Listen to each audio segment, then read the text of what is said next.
अस्सलाम वालेकुम जी। Welcome to the view concepts. कैसे हैं आप सब जी? खैरियत से होंगे आप? आज हम लेसन नंबर 8 करने जा रहे हैं ENG 201 business and technical English का। और इसमें आज का जो टॉपिक है बहुत ही मज़ेदार टॉपिक है, the 7 C's of effective communication. Effective communication के जो 7 प्रिंसिपल्स हैं उनके बारे में हम पढ़ेंगे। और जो डिटेल में जो पहले 3 होंगे, कंप्लीटनेस, क्रेडिबिलिटी और कंसिस्टेंस, उन्हें डिटेल में पढ़ेंगे। और नेक्स्ट लेक्चर में पार्ट 2 में हम उनके बाकी जो प्रिंसिपल्स होंगे उन्हें डिटेल में हम पढ़ेंगे। तो काफ़ी लर्निंग होने वाली है आज इस लेक्चर में। तो नए आने वाले व्यूअर्स को मैं वेलकम करता हूँ।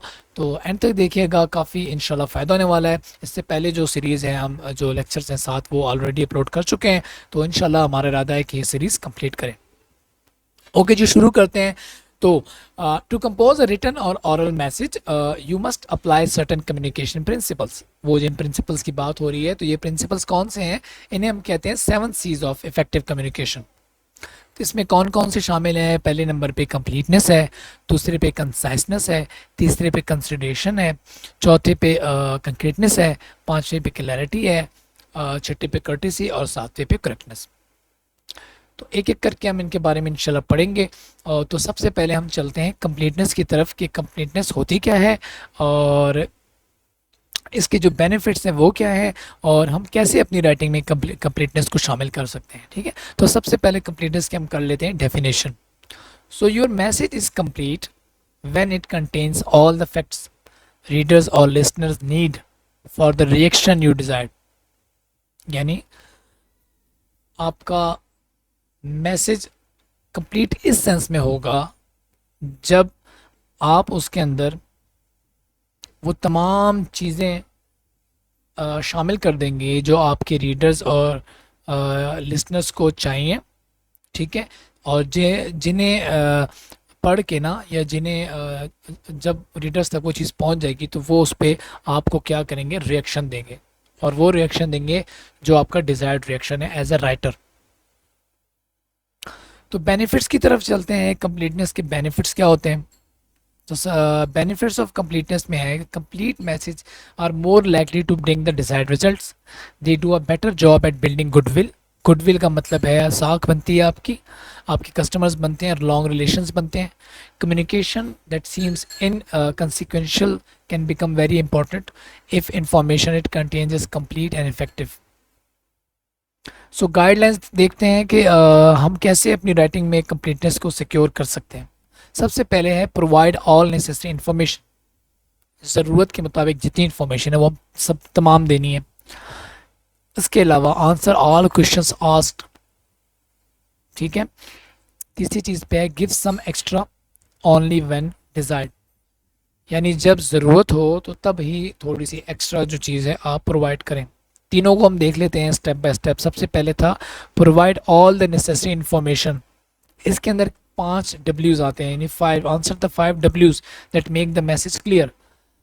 जब भी आप मैसेज देख रहे हैं ना, तो वो कंप्लीट इस सेंस में होगा कि आप उसका जो उसकी आइडेंटिफिकेशन, उसका मुवाजना जो है ये 5 फैक्ट से करें, सॉरी 5 क्वेश्चन से करें।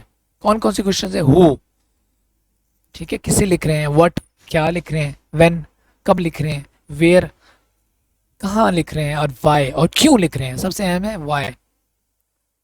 इसकी एग्जाम्पल है, हम देख लेते हैं एग्जाम्पल में। जब आप किसी मर्चेंडाइज के लिए रिक्वेस्ट लिख रहे होंगे ना, तो आपको क्या क्या चीज़ें लिखनी है कि व्हाट डू यू वांट, आपको चाहिए क्या, कौन सी मर्चेंडाइज चाहिए। When do you need it, आपको कब चाहिए। To whom and where is it to be sent. ठीक है, अगर आपको चाहिए तो कहाँ चाहिए और किस पते पे चाहिए। And how would be the payment be made, और कैसे जो है वो पेमेंट जो है ना आप करेंगे उस मर्चेंडाइज के अगेंस्ट। तो ये एग्जांपल थी। अब हम चलते हैं नेक्स्ट पार्ट जो था हमारा ऊपर जो था ना, वो था answer all questions asked. So look for questions. अपने जहन में सवालात खुद से बनाएं कि क्या सवाल जो है ना वो जो आपके रीडर्स हैं, ऑडियंस हैं, उनके जहन में आ सकते हैं। Some may appear buried within a paragraph, locate them and answer them precisely. तो यहाँ पे है कि a colleague or prospective customer's reaction to an incomplete answer are likely to be unfavourable. यानी अगर आप अपने किसी कस्टमर का जो सवाल है उसका जवाब प्रॉपरली नहीं देते या इनकम्प्लीट आंसर देते हैं तो बहुत चांसेस यही हैं कि वो उसका जो रिएक्शन है वो अच्छा नहीं आएगा और आपकी फेवर में नहीं आएगा, ठीक है। यानी आपकी जो रिलेशनशिप्स हैं वो बिल्ड नहीं हो सके होंगे, नहीं हो सकेंगे। So in general omissions cause suspicions whether you are answering an inquiry about your product or recommending a former employee to a new job। तो गलती की गुंजाइश नहीं है, ठीक है। हर चीज़ क्लियर करना बनती है, हर सवाल का जवाब देना ज़रूरी है।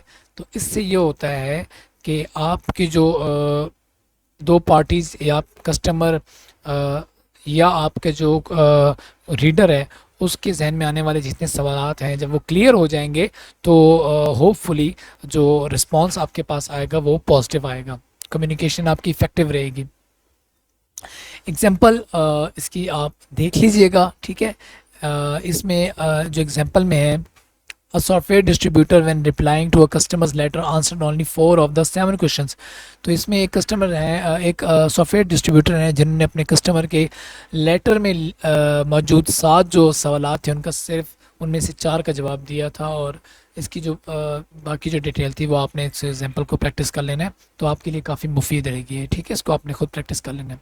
तो सबसे पहली जो चीज़ जो कंप्लीटनेस है ना, जो हम ये ऊपर करके आ रहे हैं, तो उस कंप्लीटनेस में जो गाइडलाइंस थी उसमें जो तीसरी चीज़ है वो है give some extra only needed.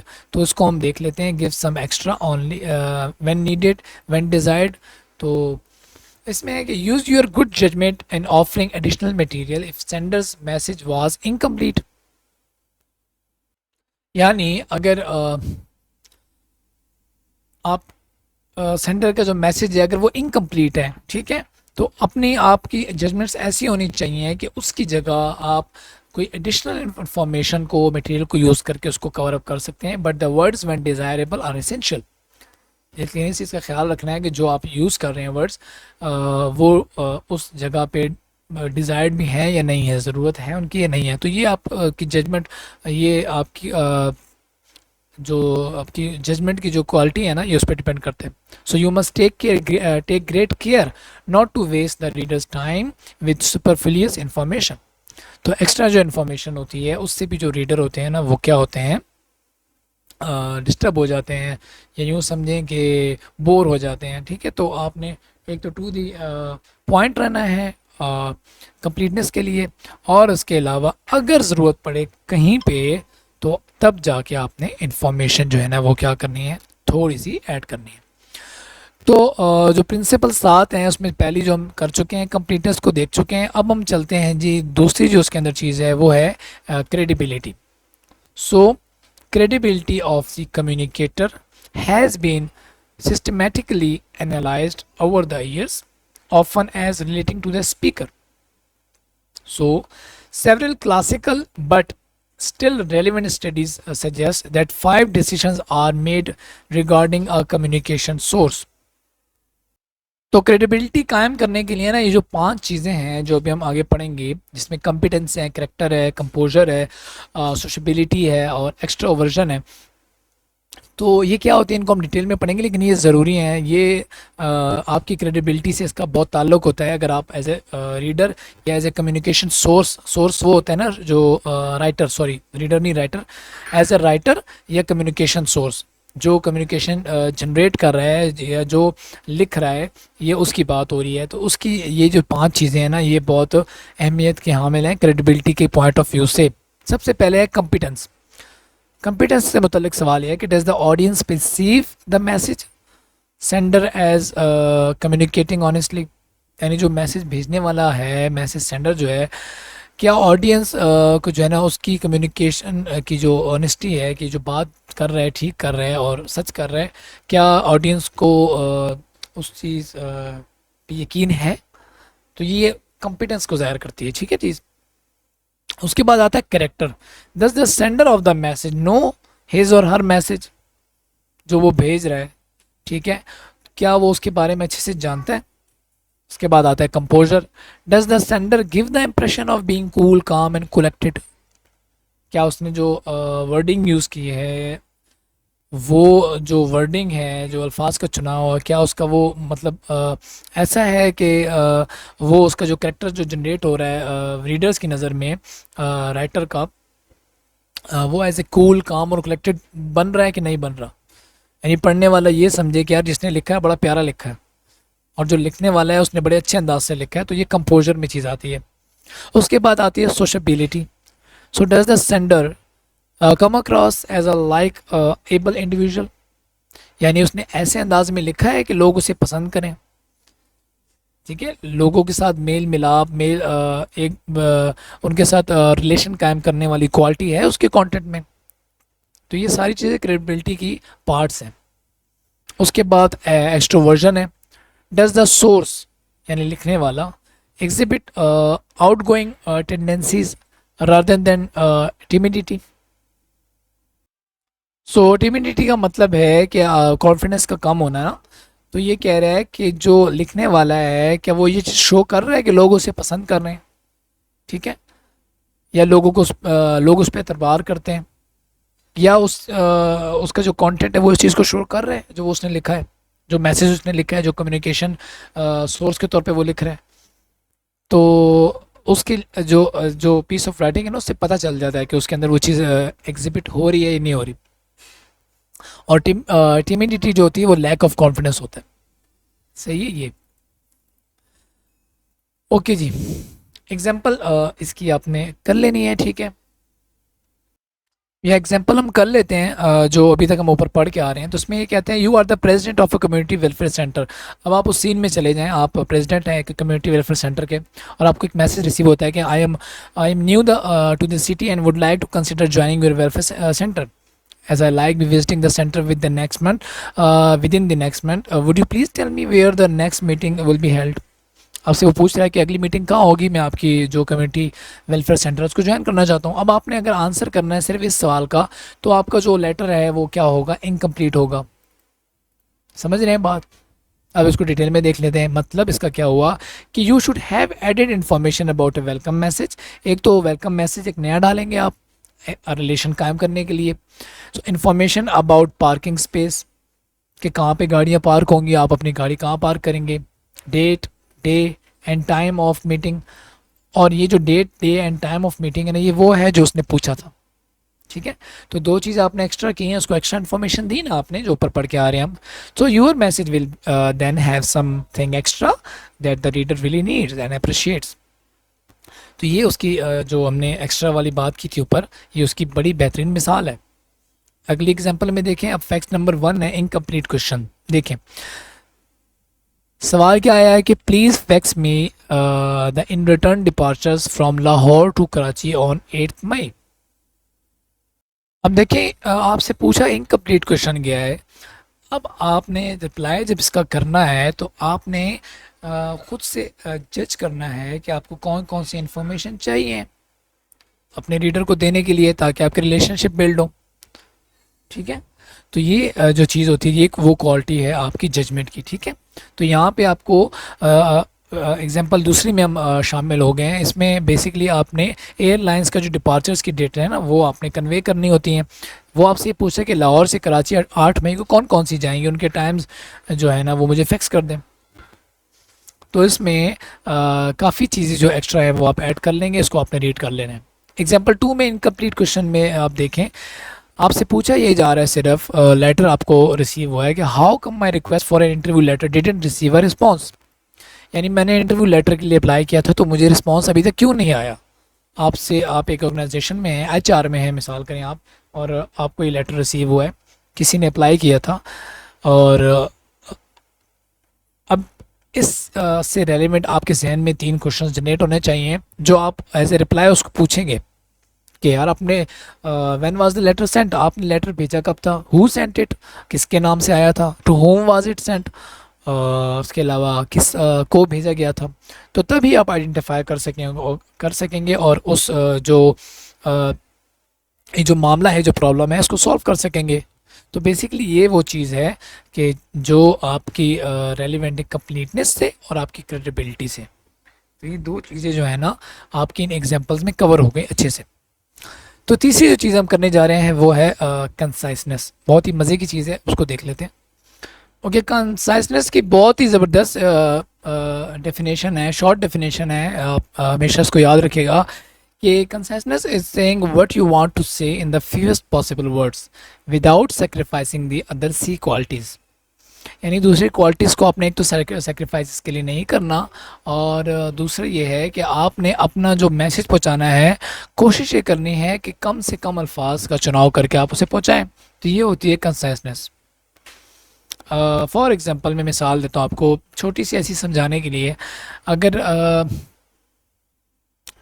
कोई वालिद अपनी बेटी को कहता है कि बेटा उठो, प्लीज़ आप मुझे एक गिलास पानी पिला दो, ठीक है। तो अगर इस चीज़ को वो ऐसे कहे कि मेरी प्यारी बेटी मुझे पानी पिला दो, ठीक है, तो यानी इसमें उठना तो उसको वैसे भी पड़ेगा अगर वो बैठी हुई है कहीं पे है। तो आपने अल्फाज का कम चुनाव किया और मैसेज कन्वे कर दिया। तो बेसिकली ये चीज़ है, ये मैंने जस्ट आपको एग्जांपल दी थी कंसाइसनेस की, ठीक है। So to achieve conciseness observe the following suggestions. कौन कौन से सजेशंस हैं को देख लेते हैं। सबसे पहली है एलिमिनेट वर्डी एक्सप्रेशंस, ठीक है। वर्डी एक्सप्रेशंस को आपने एलिमिनेट करना है, ज़्यादा वर्डीनेस नहीं होनी चाहिए। Include only relevant material and avoid unnecessary repetition, bar bar repetition भी नहीं होनी चाहिए। तो सबसे पहली जो चीज़ है उसको हम देख लेते हैं, एलिमिनेट वर्डी एक्सप्रेशंस। यानी use single word substitutes instead of phrases whenever possible without changing meaning. अब देखें इसमें आपको दिखाया हुआ है, वर्डी भी दिया हुआ है और कंसाइज भी। अब देखें ना, वर्डी में जैसे हम लिखते कहते हैं एट दिस टाइम, तो उसकी जगह नाउ लिख सकते हैं। ड्यू टू द फैक्ट इसकी जगह हम बिकॉज लिख सकते हैं। हैव नीड फॉर हम नीड लिख सकते हैं। इन ड्यू कोर्स इसकी जगह हम सून लिख सकते हैं। तो ये वो जो चीज़ थी, एलिमिनेट, हमने क्या किया, वर्डी एक्सप्रेशंस को एलिमिनेट करके उनकी जगह एक हमने वर्ड यूज़ किया। जी नेक्स्ट है जी ओमिट ट्राइट एंड अननेसेसरी एक्सप्रेशन। ट्राइट क्या होता है, यानी ट्राइट आप यूँ समझे बोरिंग के मायने में आएगा, जो जिसकी ज़रूरत नहीं है, बहुत कॉमन चीज़ है, या जिसमें ओरिजिनलिटी ना हो, तो वो ट्राइट की मीनिंग में आता है, ठीक है। तो अननेसेसरी इससे मिलता जुलता है, ठीक है। तो जैसे आप देखें वर्डी में यहाँ पे एक सेंटेंस है कि please be advise that your admission statement has been receive. अब ये जो प्लीज़ भी एडवाइज्ड है, अगर हम इसको यूज़ ना करें, हम सिर्फ लिख दें कि your admission statement has been received, तो वो कंसाइसनेस में आ जाएगा, ठीक है। उसके अलावा है replace wordy conventional statements with concise ones. यानी यहाँ पे है ना कि please find attach the list you requested, तो हम इसकी जगह प्लीज़ फाइंड को ख़त्म करके लिख सकते हैं ना कि the list you requested is attached, simply. इसके अलावा है next, such refreshing comments are few and far between. Such refreshing comments are scarce. उसके बाद avoid over using empty phrases. तो एम्प्टी फ्रेजेस जो है, जैसे कि हम करते हैं there are, these are, those are, तो ये चीज़ जो है एम्प्टी फ्रेजेस में आते हैं। तो कहते हैं ना कि these are, there are 4 rules that should be observe, तो हम इसको हटा देते हैं, देयर आर को हम लिख सकते हैं 4 रूल्स मस्ट बी ऑब्जर्व या शुड बी ऑब्जर्व। तो ये जो है ना क्या है, avoid over using empty phrases. या हम कहते हैं इट वाज नाउन बाय कि Mr Usman that we must reduce the size of our inventory, तो हम डायरेक्टली लिख सकते हैं कि Mr Usman knew we must reduce our inventory. उसके बाद is omit which and that clauses wherever possible. तो इनसे भी हमने जो 2 वर्ड है ना, क्लॉजेज हैं विच की और दैट की, इनसे हमने क्या करना होता है, इनको अपने जो कहीं कहीं पे हमने इनको अपने जुमलों से निकालना होता है। तो ये एग्जांपल्स आपको दी हुई हैं, आप इसको देख लें। जैसे कि ये है जी, the receipt that is enclose documents your purchase, तो the enclose receipt documents your purchase. Okay, उसके बाद है eliminate the unnecessary prepositional phrases. Prepositional phrases वो होती हैं जो पहले आती हैं, ठीक है। तो इसमें अब जैसे यहाँ पे है in most cases the date of the inquiry is indicated in the upper right corner, so the policy date is in the upper right corner, हम यूँ लिख सकते हैं सिंपली। या ऊपर वाला जो था वो है the issue of most relevance is team work, ठीक है। तो the most relevant issues is team work, the issue of most को हमने हटा दिया। Okay, limit your passive voice. Passive voice को कम यूज़ करें, ठीक है, कंसाइसनेस करने के लिए। जैसे कि यहाँ है ना कि the total balance due will be found on page number 2 of this report. इतना लंबा आप लिख रहे हैं पेज नंबर 2 पे लेके जाने के लिए उसको, तो सिंपली लगते हैं the balance due is on page 2 of this report, ठीक है। तो इसके अलावा अगला जो है, अब देखें वो कितना लंबा है, उसको कितना बेहतरीन तरीके से कंसाइज किया कि the reports are to be submitted by employees prior to 5 p.m. at which time they will be received by Ali। तो आप सिंपली इसको लिख देंगे please submit your reports to Ali by 5 p.m। यानी हम यहाँ पे एक्टिव वॉइस यूज़ कर रहे हैं ना कि पैसिव वॉइस, ठीक है यहाँ पे। ओके जी, नेक्स्ट जो चीज़ थी, हम ये तो अभी हमने जो पढ़ी है चीज़ें ये सारी हैं एलिमिनेटिंग वर्डी एक्सप्रेशंस, और इसमें काफ़ी चीज़ें आपको सीखने को मिली हैं। दूसरी जो चीज़ आ गई है वो है include only relevant material, stick to the purpose of the message, जो पर्पज है उस पर स्टिक रहे, यानी उसी से रेलिवेंट बात करें। Delete irrelevant words and rambling sentences, rambling मतलब अननेसेसरी कह सकते हैं आप यहाँ पे। Omit for information obvious to the reader, omit का मतलब है निकाल दें, information obvious to the reader. Obvious का मतलब ये है कि भाई उन्हें पहले से पता है वो चीज़, ठीक है। अब आप गाय पे लिख रहे हैं मिसाल के तौर पे, एक कोई बात लिख रहे हैं गाय पे, कोई पीस ऑफ राइटिंग लिख रहे हैं जिसमें आप गाय का आपने जिक्र कर दिया। अब ये बताना ज़रूरी तो नहीं है उसकी 4 टांगें हैं, ठीक है, ये तो पता है, रीडर हर बंदे को पता है। तो ये ऑब्वियस इन्फॉर्मेशन होती है, इसे आपने निकालना होता है। इसके अलावा avoid long introduction, unnecessary explanation, pompous words and gushy politeness, get to the important point tactfully and concisely. अब ये जो एग्जांपल्स हैं इसमें इन चीज़ों को हम देखेंगे साथ साथ, ठीक है। जो आपको एग्जांपल यहाँ पे दी हुई है irrelevant material, only relevant material को इंक्लूड करने की, तो ये देखें आप, इसमें सबसे पहले जो वर्डी जो आपके पास जो एग्जांपल है वो ये है कि we hereby wish to let you know, we hereby wish to let you know that our company is pleased with the confidence you have reposed in us। तो सिंपली हम ये लिख सकते हैं कि we appreciate your confidence, यानी इतना लंबा चौड़ा आपने वो बांधा है उसकी तारीफ़ करने के लिए, तो सिंपली लिख दें कि वी अप्रिशिएट योर कॉन्फिडेंस, कि आपने अच्छा काम किया वगैरह वगैरह जो भी है इसमें। तो तीसरी चीज़ आ गई जी आपकी जो उसमें थी वो थी अवॉइड अननेसेसरी रिपीटेशन।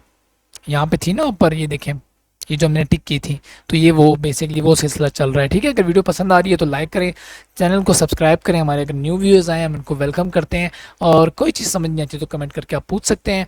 इसके अलावा हम अपने चैनल पे फाइनल टर्म और मिड टर्म की प्रिपरेशंस भी डालते हैं, और जब आपके क्विज़ेज़ या असाइनमेंट्स आती हैं तो उनकी सोल्यूशंस या उनकी आप यूँ समझिए कि आपको समझाने के लिए, गाइडेंस के लिए भी वीडियोज़ हम क्या करते हैं अपलोड करते हैं। तो connected with us, stay connected with us, और अपने फ्रेंड्स के साथ भी शेयर करें अगर आपको चीज़ें समझ आ रही हैं और आप चाहते हैं कि और भी जो है ना आपका जो नॉलेज है वो शेयर हो, ठीक है।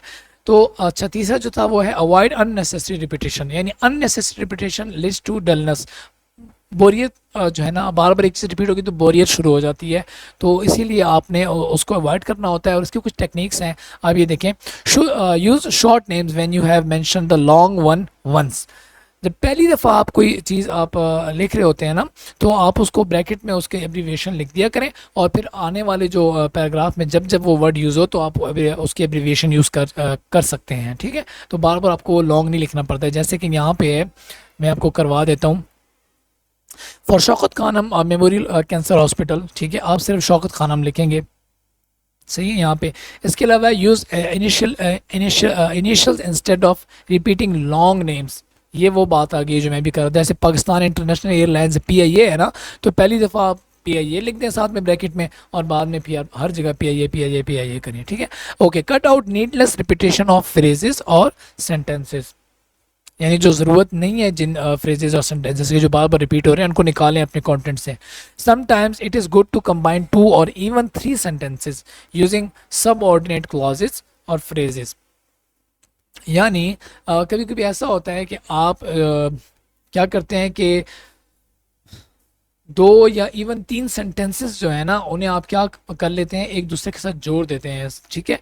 और वो कैसे जोड़ते हैं, आप पढ़ के आ रहे होंगे अपने पिछले सेमेस्टर में इंग्लिश का जो कोर्स था, तो उसमें था ना आपका सब ऑर्डिनेट क्लॉजेस और फ्रेजेस को यूज़ करके आप उनको जोड़ लेंगे। ठीक है, तो एग्जांपल करते हैं जी, जल्दी से एग्जांपल करते हैं और इस एग्जांपल के साथ हमारा जो ये लेक्चर है वो भी ख़त्म हो जाएगा।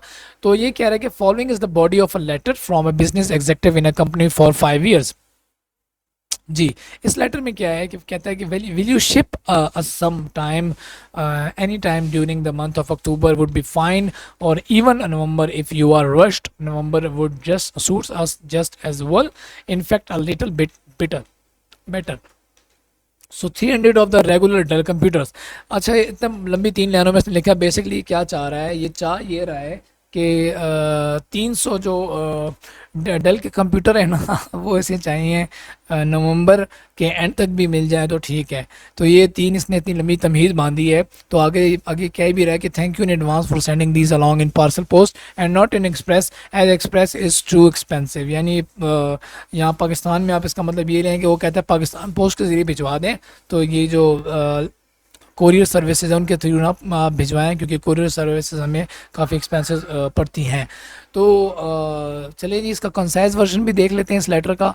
तो सिंपली हम यूँ भी लिख लें तो कितना एक ही लाइन में ना आप यूँ बात आ गई कि कुएं में समंदर बंद कर दिया कि please ship parcel post 300 Dell computers before the end of नवंबर।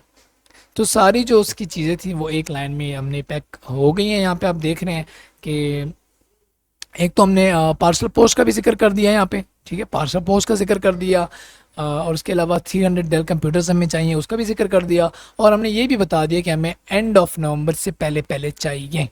ठीक है, अगर अक्टूबर में आ जाए तो वेल एंड गुड, नहीं तो नवंबर में। ठीक है, अब आप अज्यूम ये करें कि ये अक्टूबर के शुरू में लिखा जा रहा है लेटर। ठीक है, तो ये था जी आज के हमारे जो 3 हमने पढ़ लिए ना 7 सीज में से 3 को हमने 3 जो है उनको हमने पढ़ लिया है, कंसाइसनेस को, कंप्लीटनेस को और क्रेडिबिलिटी को।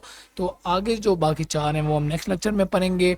तो लेसन नंबर 9 में इसको हम कंप्लीट करेंगे और 7 सीज ऑफ इफेक्टिव कम्युनिकेशन को।